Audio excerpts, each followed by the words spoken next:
The great deleveraging has another victim, and that victim is Genesis CEO Michael Moro, who is stepping down as Genesis, the crypto lender, cuts 20% of its workforce, facing hard times. Now, this stems from financial difficulties relating to extending loans to Three Arrows Capital. There was something like a $1.2 billion hole in the books that was later assumed by Genesis parent company, Digital Currency Group. Now, this disclosure, Digital Currency Group also owns CoinDesk. So CoinDesk and Genesis are sister companies, but that doesn't stop us from talking about the news. I'm going to toss this over to Adam for his initial thoughts on Genesis having to cut back pretty significantly and seeing its CEO go elsewhere as a result of this pretty staggering loss. I mean, I think that what we're seeing here is the kind of the other shoe that's starting to drop in some of these companies. You know, we've already seen it from companies like Voyager and companies like Celsius. Well, mostly companies like Voyager, not so much Celsius yet.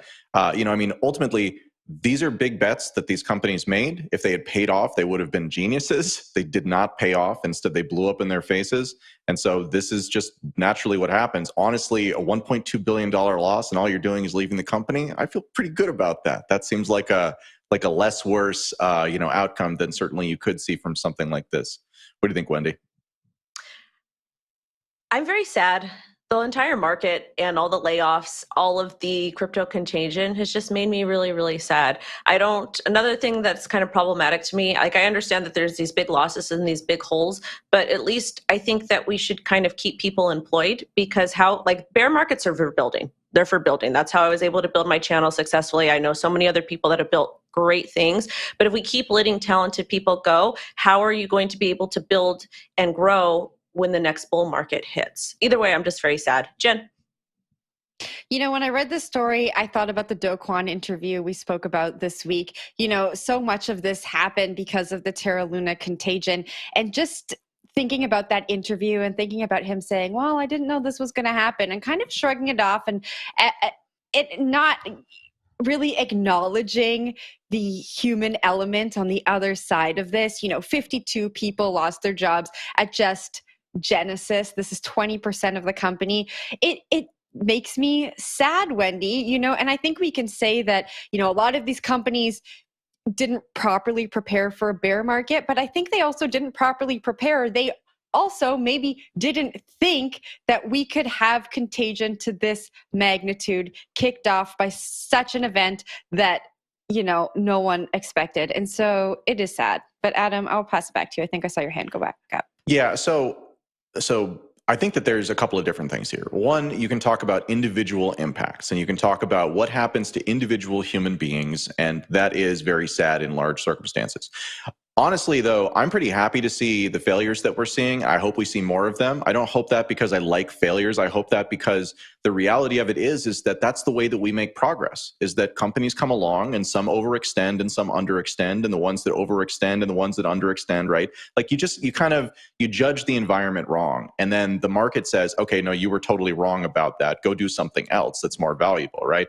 So like, the process by which this stuff clears and kind of all the garbage that's in the space clears, that happens at a systemic level. And it's more like, you can think about it like water flowing, right? Again, like it's not like this stuff is finite.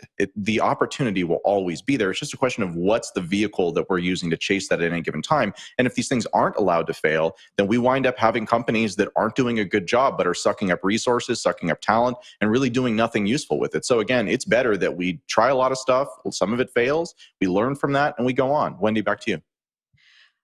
I definitely agree with that. It's just very hard for me because so many retail investors were hurt and so many people had their funds left on exchanges, myself included. Me, I'm fine though, it doesn't matter.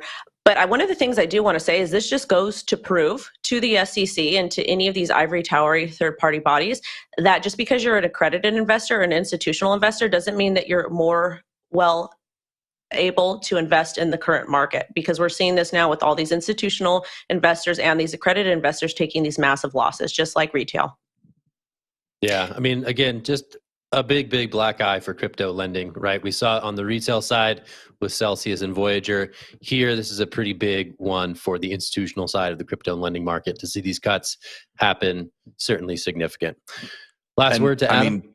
Yeah, just before we move on, like I think that the other takeaway is how well decentralized lending performed, how well the over collateralized, less leveraged platforms performed, and the to the extent you were decentralized was to the extent that, except in some very small circumstances, this didn't really affect you in the same way. So again, I think that what we learned is that those centralized risk taking attributes that come with plays like these big lenders that are out there, they just have risk because they're willing to trust people. They're willing to say, hey, you guys look like you have a lot of money, so okay, let's do this, as opposed to MakerDAO, where they're like, okay, put up 150% collateral for the money you want to borrow from us, and hey, we're good, so long as you maintain that ratio.